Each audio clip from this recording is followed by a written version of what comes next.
Welcome to Trifecta Collective, Finding the Root with Megan and Shannon, the podcast, where we dive deep into all things health and wellness to help you find health and healing inside and out for now and forever.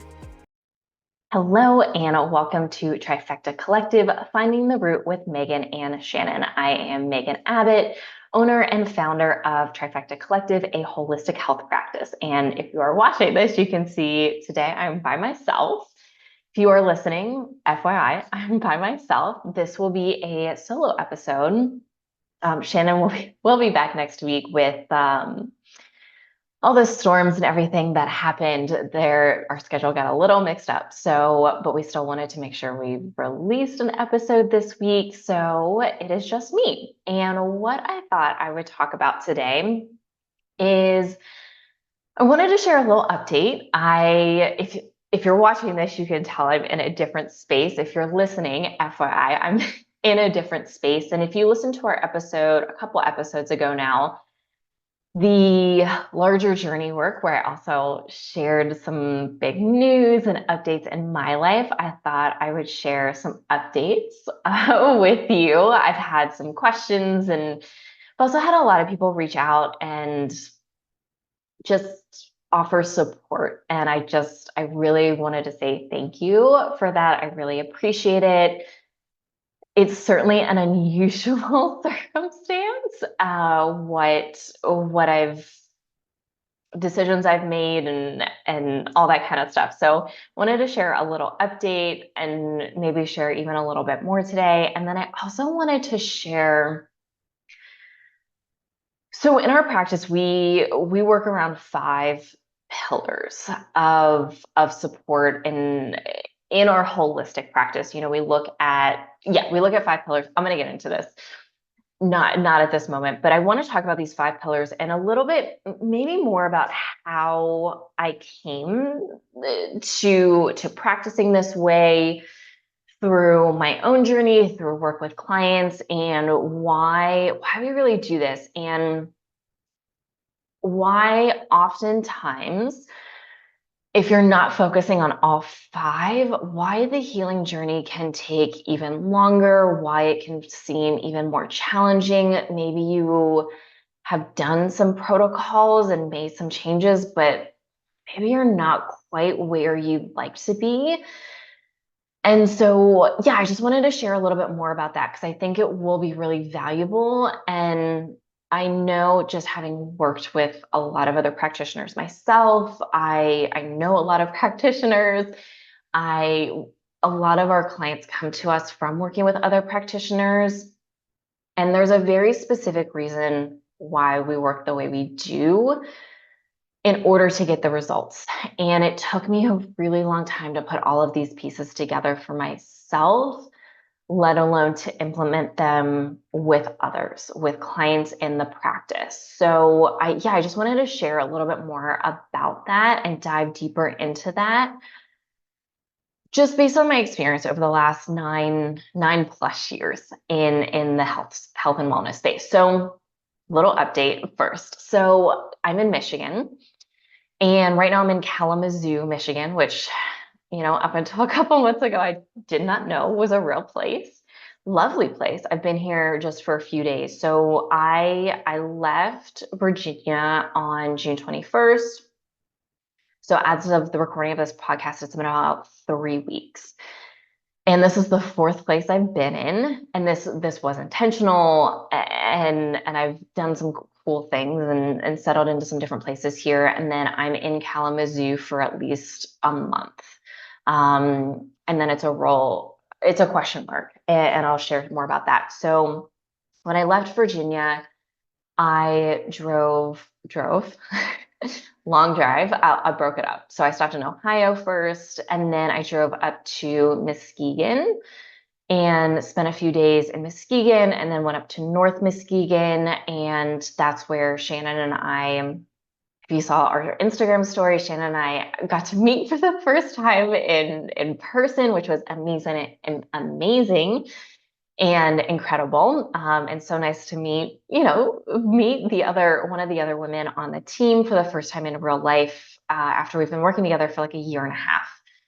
So that was great. We spent some time together just hanging out. We also did a hike together, and I'm sure I'm going to leave that piece for us to chat about when we're both back, because I'm not sure what Shannon would like to share, but there was some good stuff that came up. We did do some psychedelics, low dose, a mini dose of psychedelics on this hike, and we were with a group. It was facilitated. And so certainly I think we'll both want to share a little bit more together.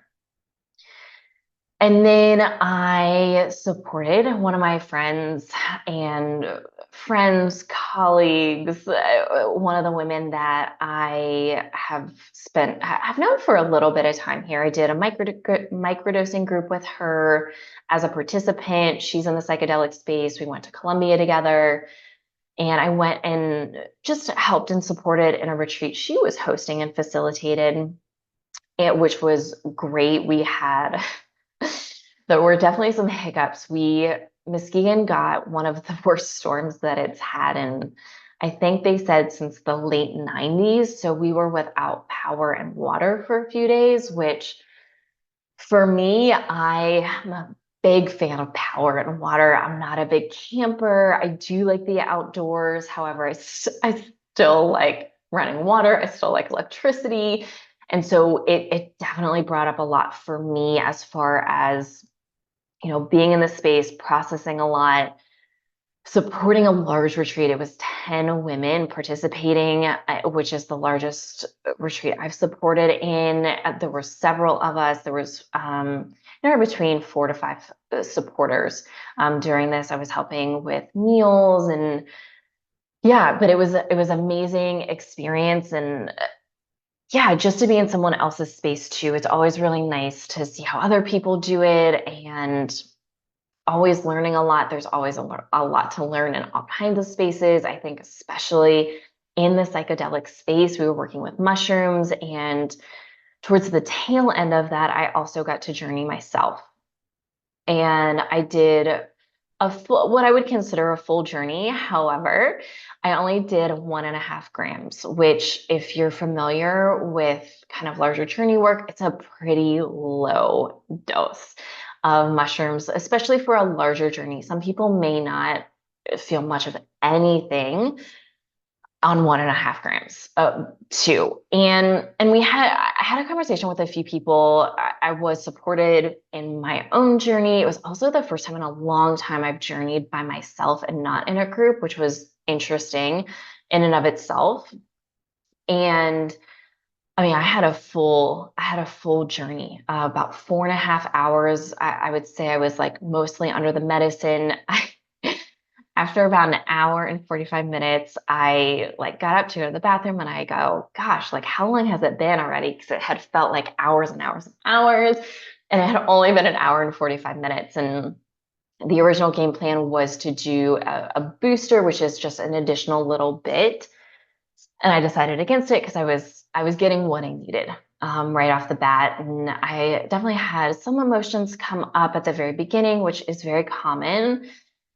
But it was a very peaceful journey. It was really beautiful. I got, for me, with all of these changes and basically leaving a whole life that I had built over many years, many years, in a place that I had spent my entire adult life since I was 17 in. I got a lot of confirmation for myself that this was absolutely the right decision. Not that I was super questioning it, but it was also really nice to get some additional validation and confirmation that, yes, this was the right decision.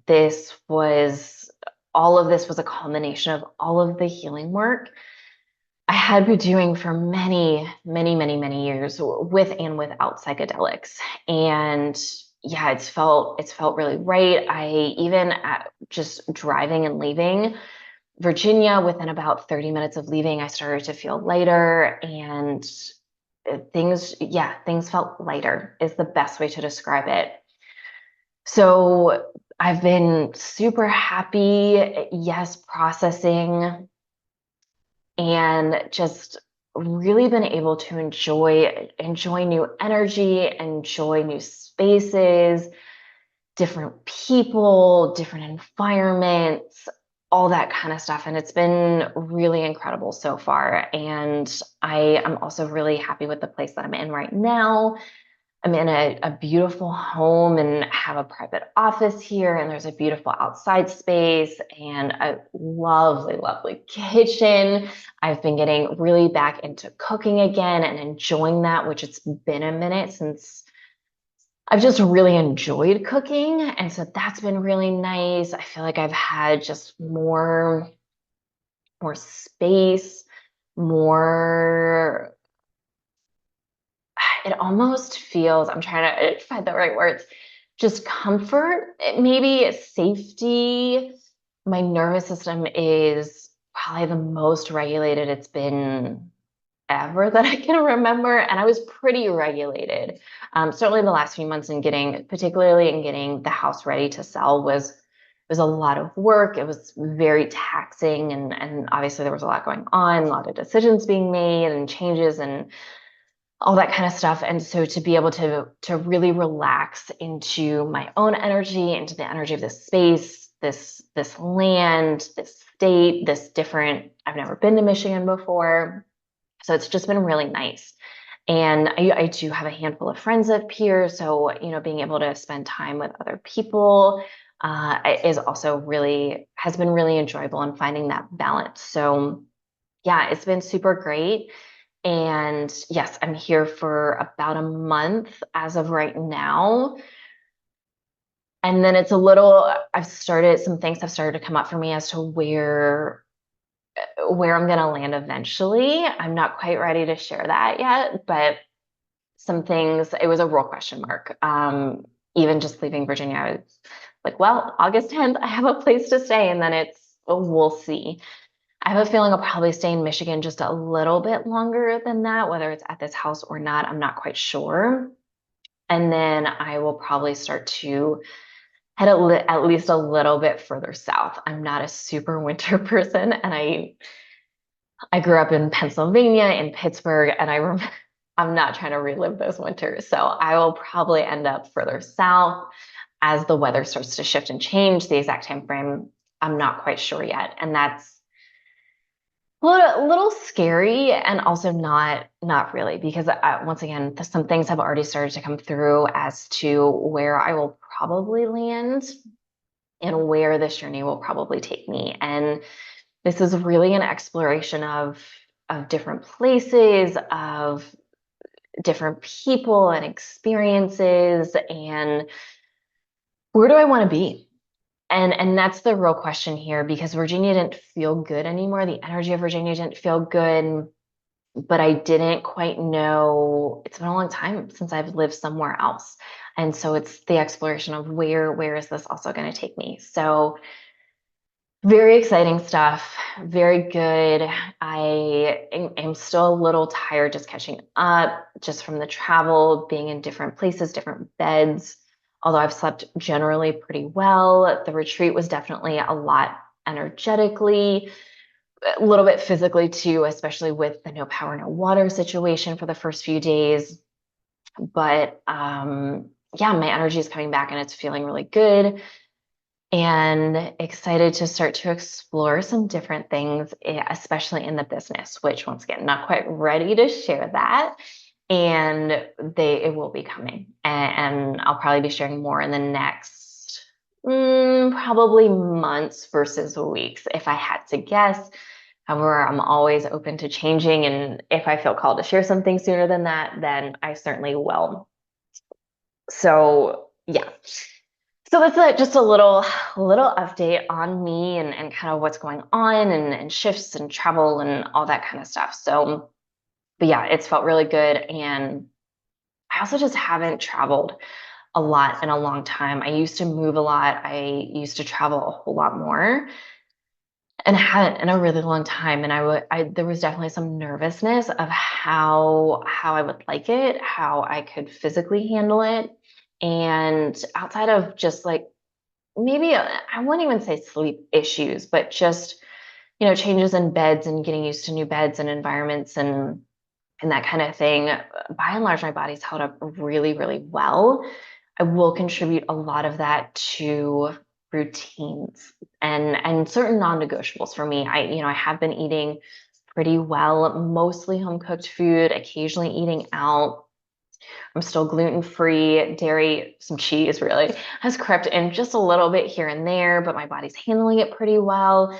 Digestion's been super good, and I've been on very, very, very minimal supplements, which is always good just to know that my body can handle this. And it's always, if you have chronic illness issues, if you have had chronic pain issues, you can probably relate to me in this, in that, driving 12, I mean, it really ended up being close to 13 and a half hours.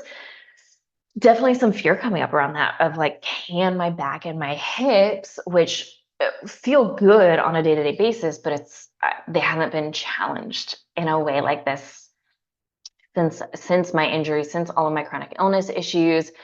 Would my digestion be able to handle this? Would I have a flare? Would I have a cortisol flare? All that kind of stuff. And once again, my body's been in a really pretty darn good spot.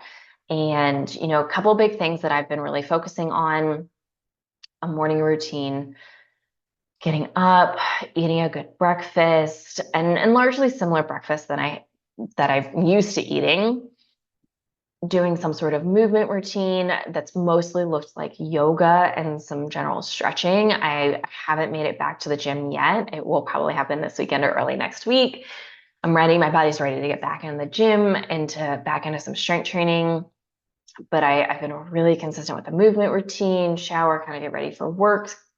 And then in the evening, decompressing, taking some time to just release from work, decompress from work, having a good dinner, spending some time outside.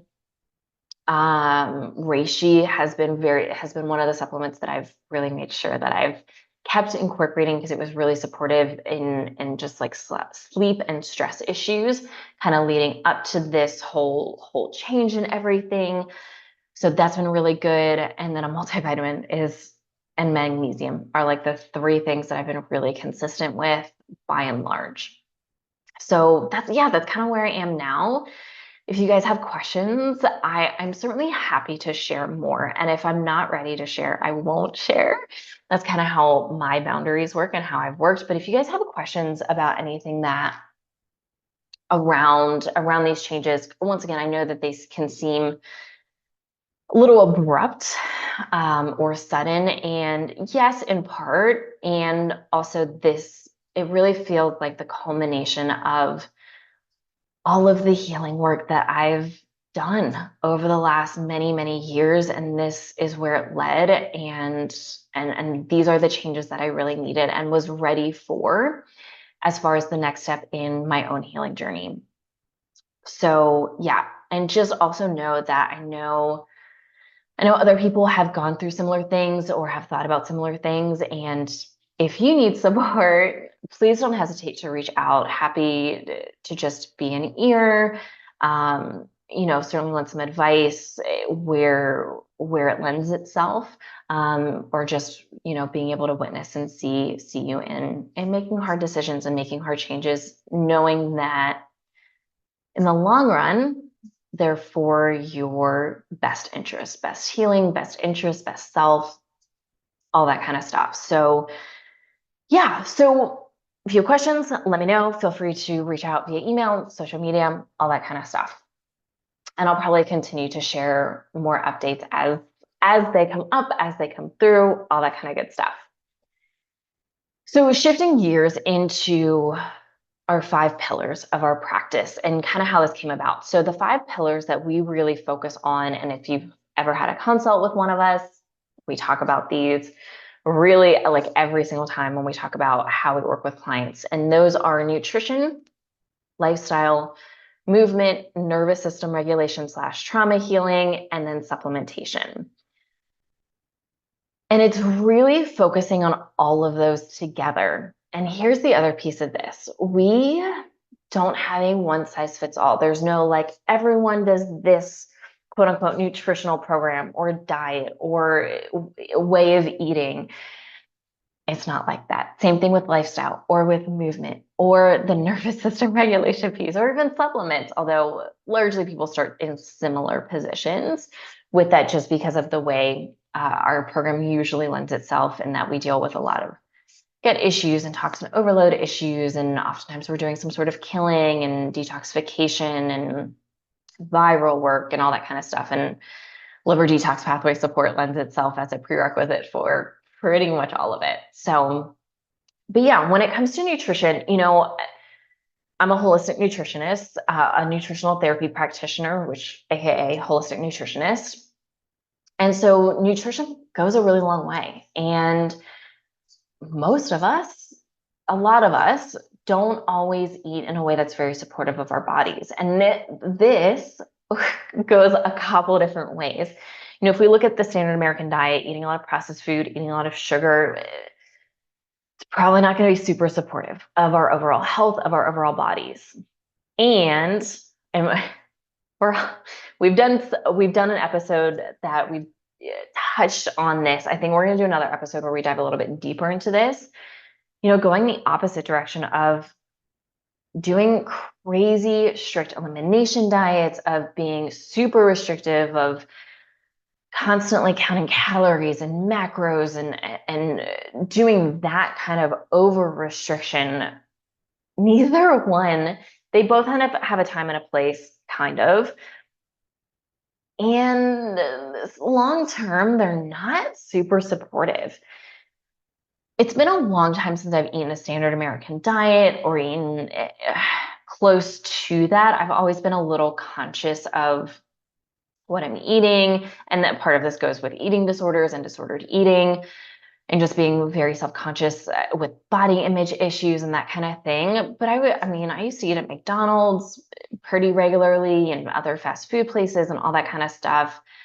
And then going from, that into more of a bodybuilding approach of counting macros and, weighing all my food and measuring all my food, and then jumping into elimination diets and being on elimination diets for years. Each one a little bit more restrictive until I got down to chicken, steak, and white rice is all my body can moderately handle. That wasn't healthy either. And that led to a lot of food fear, food anxiety, and just being really scared of eating, of putting food in my body, of not knowing how my body was going to respond or react, which isn't good either. And so the way we look at this is a very, hey, where are you right now? What are you eating? And how can we shift you towards more of a long-term solution of how do we focus on whole foods, on mostly whole foods, not 100%. No, none of us are going to be 100% all of the time. It's not super realistic. Let's be honest here. We, busy lives, we're going to eat out. There are amazing restaurants everywhere. So I don't know, should we restrict ourselves? Probably not all the time. A little splurge here and there. There's emotional value in that, among other things. And so mental and emotional value. So we're not big on, let's be 100% all of the time. It's just not realistic. So how can we get more whole foods? How can we prioritize protein? We are a very protein forward kind of practice. And the reason being is most people don't eat enough protein. And protein is very nutrient dense. It is one of two essential nutrients, fat being the other one. It's really good for blood sugar regulation. It's really good for helping maintain muscle and limiting the amount of muscle and bone density we lose. It's very satiating and can help reduce or limit snacking that's needed. And not that snacking is bad. And also, most of us don't make the best decisions all the time when it comes to snacks. And so, yeah, we really focus on protein and prioritizing protein. We work with people who eat plant and animal-based protein. I'd say if we have to pick, we're going to usually lean towards more animal-based protein. there's more bioavailable nutrients, and it's a little bit easier to get protein that way. Not saying it's impossible, not saying being vegan or vegetarian or any of those kind of pescatarian kind of ways of eating, it's not bad. We're not anti any of that. It's just a little bit harder. Just have to be a little bit more mindful of how we're getting that protein and how we're eating to support our bodies. Kind of after that, we look at vegetables. Vegetables are great. They have lots of micronutrients. There's a lot of nutritional value. And for most people, if they prioritize protein and eat protein first, which also has its benefits, especially with stomach acid production, and you can actually limit the amount of calories that you're eating and that your body requires when we take the time to eat the protein first. And then we typically recommend vegetables, and then we recommend anything else that you're having. We're not anti-starchy vegetables. We definitely think, especially menstruating women, need a good amount of carbohydrates. And by that, I mean like minimum of 100 grams, usually. Depends on the person a little bit, but that's usually kind of a general rule of thumb. Not that we track calories or macros or, certainly we can with certain clients, but that by and large, that's not our approach at all. And so, yeah, you're just going to be able to nourish your body a little bit easier. It's a little bit easier to listen to your body's cues doing it that way as well. So, but once again, that looks really different for every person. And what does that look like? What are the steps that we're taking to get there? Some of our clients come to us not knowing how to cook anything. So what are some really easy ways that we can help kind of educate on simple meals to cook and to fuel your body? So from a nutritional standpoint, and this is going to start to get probably a little repetitive, but it's really about meeting people where they are, prioritizing whole foods, protein, vegetables, not going too low carb for most people. And if we need to do some sort of, we'll say, therapeutic diet, I like that word better than elimination diet, we absolutely can. We are trained in that world as well. Myself and then Shannon and Brendan, we have lots of training and experience around that too. So once again, it has value. Is it the best option for everyone? No. And so one of the things that I see in this space, the holistic health space, is people being forced or jumping into really restrictive diets, elimination diets, therapeutic diets right off the bat. I know I was. And sometimes it has value. Once again, I think a lot of these therapeutic diets have value. And I also know that people are put on this as a blanket. You got to do this. You have SIBO, you go on a low FODMAP diet. Really not a fan of that particular diet. But if we have someone with mold and has a lot of histamine issues, or consistently breaking out in rashes or hives, or has a lot of sinus congestion issues, yeah, we absolutely may recommend a lower histamine or lower oxalate type diet. Like a Whole30 or paleo-ish. These do have a lot of value when done short term and in conjunction with other things. It's, I think, really where I see people getting into trouble is doing these long term, of not looking at the bigger picture, not looking at the bigger root causes, and just trying to do everything with nutrition. And nutrition can do a lot, and it also has its limitations, especially when it comes to healing chronic issues at times. So kind of my little spiel on nutrition. So the next thing we look at is lifestyle. And lifestyle is a real big category. And this, some basic things that we often look at. How is someone eating? Are you eating in your car and shoveling food in your face? We want to look at that. We know digestion isn't going to be the best when we're eating like that. So can we take a few big deep breaths? Digestion starts in the brain. So how can we get into a little bit more of a parasympathetic, relaxed state to be able to just naturally improve our digestion? Can we chew our food more, which is really supportive of digestion? Can we limit the amount of water or other liquids we're eating with meals? Once again, super supportive of just good digestion. It's going to force you to slow down. It's going to help improve stomach acid levels naturally, which also improves digestion. And then other lifestyle things that can kind of be wrapped into some other categories as well. Someone, and this is really common, someone comes to us with cortisol dysregulation issues. They're tired all day. They're waking up at 3 a.m., constantly feeling like wired, a lot of anxiety, the puffy face, the weight gain in the belly, or inability to lose weight in the lower belly. These are all signs of cortisol and adrenal issues. And so, are we drinking caffeine on an empty stomach? Are we getting natural light in our eyes at any point in the day? And how can we do that? If we kind of like bounce into the category of movement, are we doing workouts that are too intense or working out too much or not getting any movement? In which case, can we, maybe incorporate a walk, which gets us outside, which also gives us some movement?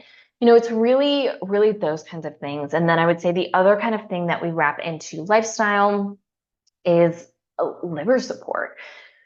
If you haven't guessed by now, we're really big on liver support. And, one of the biggest reasons why is the liver plays such a big role in regulating our body. One of its main jobs is to get things out of the body that shouldn't be there, whether that's excess things like excess hormones, excess estrogen, excess testosterone, excess cortisol, things that shouldn't be there, like extra viral issues. If you have chronic viral issues, those viruses are running throughout your entire body and your liver's trying to get that out. Toxins, we're all exposed to toxins. And so your body's trying to get that out. If you've got gut overgrowth and those gut overgrowths are releasing more toxins and maybe even just like pathogens are circulating through your body, your liver's got to work to get that out. It also plays a really big role in blood sugar regulation, in digestion. And so these are really common issues. So how can we, from a lifestyle standpoint, support our liver? Can we look at castor oil packs? Can we look at Epsom salt baths? Can we look at, getting in a sauna, sweating, rebounding, dry brushing? If you want to go a little bit more intense, coffee enemas. So how can we support the liver just from a lifestyle standpoint? And I'm going to loop, really, this is also movement and nervous system regulation work, but how can we incorporate these in a way that a client can implement this long term? Because we know long-term lifestyle changes are going to make a really big difference in the healing process. So how can we nourish and feed ourselves in a way that long-term is going to keep us in a pretty darn good spot? What are some simple lifestyle things that we can incorporate long-term that are going to help keep us in that really good healed spot? And nutrition and lifestyle are fundamental things that can make such a big impact. And once again, this can look different for different people. For me, coffee enemas, castor oil packs, and baths have been a huge part of my maintenance protocol. We can, if we want to call it that, just overall maintenance in staying really healthy and staying healed and feeling good and maintaining energy and sleep and all of the things here. And so what does that look like for someone else? Because it's probably not going to look the same for everyone, and that's okay. But it's a matter of how can we support someone in getting there long term. And there may be, some additional things required in the actual healing process, but really the goal is to be able to teach someone when they work with us, not only how to heal and heal their body right now, but also live in a way that is going to be feasible, going to be manageable, and is going to help them stay healed long term. Because It's a really big deal. If you go through any of these healing protocols, and once again, I've worked with so many practitioners, and the focus was on healing, but I really didn't feel like the focus was on staying healed. And what are things that I need to do to keep my body in a really good spot long term? And that's a really big difference with us is we want to teach someone those tools. And what does it look like for them? Because once again, everyone is different, and what's feasible for me isn't going to be feasible for every other person, nor should it. Slash, we're also all different. Our bodies are all different. Our lifestyles, our needs, the capacity that we have, it's all different. And so it's how can we meet someone where they are and also help them get to a place where we know that these things are going to be feasible and long-term strategies to help them stay healed. So we've got nutrition, we've got lifestyle, and then we have movement is the next one. So when it comes to movement, once again, this looks really different for everyone. This also really looks really different depending on where someone comes from and what someone is doing right now. So, if someone comes to us and they're strength training 4 or 5 days a week and walking for a couple hours a day, we might pull them back a little bit versus someone who is not doing anything and maybe they're in chronic pain and they literally can't do anything. How can we incorporate maybe, a few minutes of gentle mobility work? And mobility is similar to corrective exercise and helping just open up the body and restoring the body's natural movement patterns to help us feel good. And where do we progress from that, or where do we backtrack from that, and how do we get to a place that once again we can maintain long term? And when it comes to movement, I'll say three really big things that are always present and top of mind for me. Can we walk? Walking is so good. It's so good for our bodies. It's something our bodies naturally do, especially if we can get outside. There's so many benefits to being outside, getting natural light. And so, are there opportunities, even just for a 5 or 10 minute walk once or twice a day? Long term, are we able to do that? Mobility is so good. And once again, this can be 5 minutes, 10 minutes a day, and it just helps to open up our body. One of the biggest things that I always look at is hip mobility. Most of us sit a lot. I sit a lot at a computer, walking, that's a forward and back motion, standing in the kitchen, wherever it may be. And so our hips don't get a lot of internal and external rotation, which can cause strain on the hips themselves, can cause a lot of strain and pain in the low back. And so how do we just open that up? Same thing goes with the mid back. We don't do a whole lot of twisting and kind of turning and opening up. And when people get hurt, a lot of times it's some of these motions that our bodies are meant to do and they haven't done in a really long time. And when we have a sudden movement or do a movement that our body isn't used to, that's oftentimes when we get hurt. And so how can we do some preventative work? Or if we're already in pain, how can we start to do some care and opening up our body to make sure that our body can feel better? And this was a huge piece of my own healing journey with chronic low back pain that ended up with bursitis in my hips.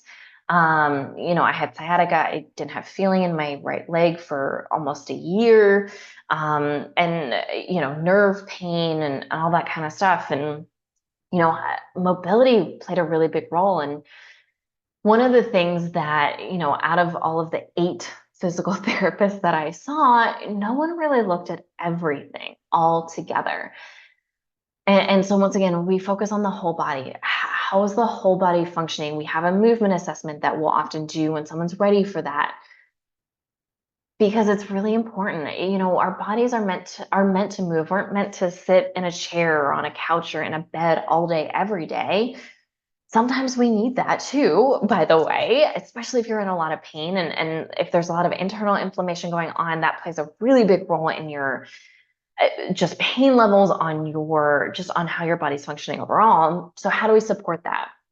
The other really big thing that we really think is valuable, wanted to take a minute to think about how I wanted to phrase that, is strength training. And once again, strength training can look really different depending on the person. Sometimes this is body weight, sometimes this is some band work, sometimes this is, more traditional resistance trainings with free weights or, dumbbells, barbells, kettlebells, all that kind of stuff. As we age, we lose muscle mass and bone density. It's just something that happens. And especially women, we lose more. And one of the ways that we can support and limit that is through strength training.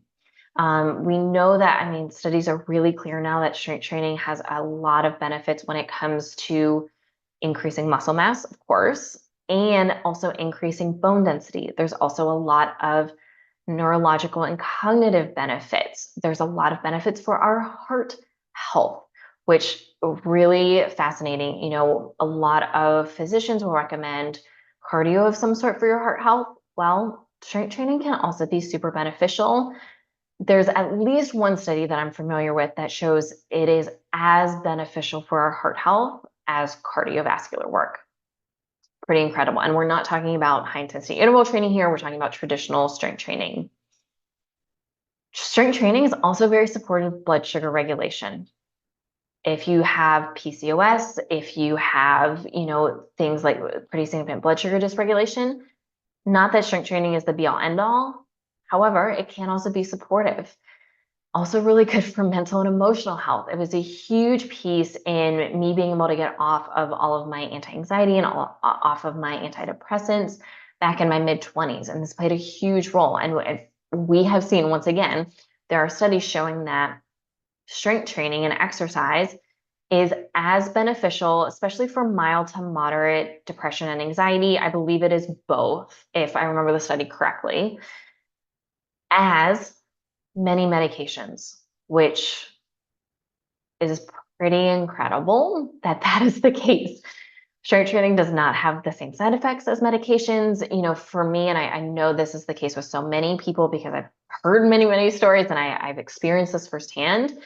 Some of it can take a while to find the right medication for you. And for me, I never found the right medication or combination of medications. I felt like a zombie at best on medications. And at my worst, I was even more suicidal and in worse places than I was not on medication. So, why not give strength training a try at the very least? Also really supportive of hormones. So hormone balancing. So there's just so much value in it. Plus, it's a great way to increase your metabolism and to focus on body changes. I won't say weight loss in particular because little different, but body composition changes. Really valuable, a lot of value in strength training. So movement, really big piece. Then we look at nervous system regulation work / trauma work. And this is all about helping our body feel safe. And this took me a long time to really recognize how much value this really has in not only the healing journey itself, because there's a lot of value there. However, I would say even more value in staying healed long term. The more your nervous system is regulated, the more you're able to release emotions, release stored traumas, retrain your brain out of these trauma patterns, the more your body can handle. And if, we've talked about this before, the stress bucket. Just if your nervous system is dysregulated, if you're constantly in a state of survival mode, fight, flight, freeze, your stress bucket is already going to be a lot fuller. And so your ability to handle anything else is going to go down. And so when we're able to start to chip away at that, now it's a process for sure, and it's a continual process. But when we're able to start reducing that and helping our body feel safer, our bodies can handle a lot more. Our bodies are able to heal in very different ways. Also, a lot of just physiological changes that can happen, and responses that happen. Most notably, I would say digestion. If you're constantly in a state of fight, flight, or freeze, long-term good digestion and gut health can be very challenging to find. Our bodies were meant to digest food in a rested, relaxed, parasympathetic, not survival mode, the opposite of survival mode kind of state. And there are physiological things that happen with our digestion and digestive tract that can throw things off when we're constantly in that state. So this is a non-negotiable for us. Once again, it took me a really long time to put this together, that this piece is as fundamental as every other piece, if not more important. I'll also say, from the other end, I see a lot of people do that work first and then come into more of the nutrition, other piece of it too. They go hand in hand. I've seen people have, once again, like mild to moderate success going the opposite way. And it's really when they combine all of it together that they see really massive, massive changes. And so this is why this is a non-negotiable for us. So we're really big on this. And this, out of everything, this probably varies the most person to person, because we all have different traumas. We all have different places we're coming from in this. Meditation, breathwork, journaling are oftentimes, if someone's not doing anything, where we'll start. We do a lot of energy healing in our practice. I'm an energy healer. We have Brendan, who is trained in so many amazing and different techniques to help regulate the nervous system. We look at somatic work, we look at brain retraining, brain rewiring, all of these things together. And once again, it just depends on the person, and everyone's different. And I mean, even for me, these things vary in my life, in my own life. And I have a lot of tools and resources, and they come and go depending on what I need at different times. And yeah, this piece is the piece that I continue to focus on the most, as I think there's always more work to do. Thus, all of my life changes, or a big part of my life changes, is to further my own healing, nervous system regulation, trauma healing. I was feeling so pulled and called to make these changes, and this was the next step in my own healing journey, especially if I wanted to continue to progress in my own different ways of healing. And so, yeah, non-negotiable for us, because it's so fundamental.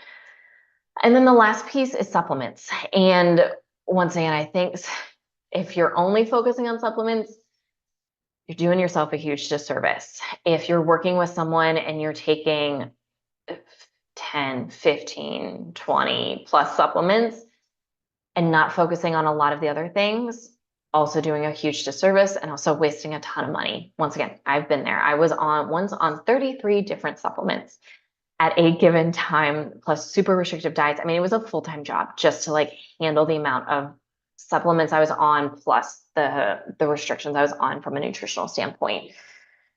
Too much. We really prioritize limiting supplements to what we actually need. And the way we do that is by looking at bigger root causes. What is someone, big picture, really struggling with, and how does that affect everything else downstream? If someone's just focusing on hormones as a starting point, we're not big on that, because, all right, well, hormones are out of balance. Okay, that's like center here. What are all of the things that we're doing that are impacting our hormones and contributing to hormone imbalances? Same thing with gut issues, gut overgrowth issues, SIBO and Candida in particular. Please, please, please, please, if you have SIBO, go listen to our SIBO episode. And SIBO is a symptom. If you're if you are only supporting and trying to kill the SIBO in any form or fashion, and that is the only thing you're looking at, it's not going to last. I can say with pretty much 100% certainty, it is not going to last. I have done every SIBO protocol that I'm aware of that is out there, and I always ended up back with SIBO, and that's because no one looked for many years at other bigger root causes that were going on. And I'm going to include in here nervous system dysregulation and all of the trauma and just being in this chronic state of fight or flight because my stomach acid levels were basically non-existent. And if I'm constantly afraid to eat and my stomach acid levels are super low, well, that's a breeding ground for gut overgrowth issues, especially SIBO. And so if you have SIBO, please don't only look at SIBO because there are other things going on. And if you don't look at the bigger picture as to why and how it got there in the first place, you're going to just end up chasing symptoms for a really, really long time. And you can save a lot of time, a lot of money, a lot of just emotional time, just looking at the bigger picture. So we use targeted supplementation once we identify bigger root causes. And then we kind of slowly work our way in. And that's how we really look at things, because if you've got, toxin overload issues, if you have mold, nothing, you can work on your thyroid, your hormones, your gut, cognitive health, everything, and nothing's going to see long-term change until you address the mold. I can promise you that. So you have to, we like to look at bigger picture and kind of slowly work our way into the smaller things. And we have a lot of success doing that. Once again, it's not just supplements. We use targeted supplementation. Most of our clients are also only on 3 to 6 supplements at any given time. We really try and keep them to a minimum and really target what we actually need to support someone's body. So yeah, those are our 5 pillars. And once again, I had worked with so many practitioners who worked with 1, maybe 2 of these. And it took me such a long time to figure out how important all of these things were and how to do all of these things in a way that fit me, fit my lifestyle, and put them all together in order to heal. And if you talk to most other practitioners who are in a really good spot, which by the way is not everyone, that it's a combination of all of these things that probably got them there in some form or fashion. And once again, this looks different for everyone, but these are foundational and so important and so valuable just in the healing process to get healed, to stay, and especially to stay healed long-term. So hopefully this was helpful, and thank you for joining and listening to me talk for almost a whole hour now here. And excited to have Shannon back and be able to share more. And we're going to be talking about some other really, really cool and fun things coming up. So make sure to stay tuned, as we are still a newer podcast. So any likes, subscribes, follows, 5-star reviews, all of that's really important and very valuable for us. If that resonates, we would absolutely so appreciate it. And thank you for joining me, and we will see you next time. Have a great day.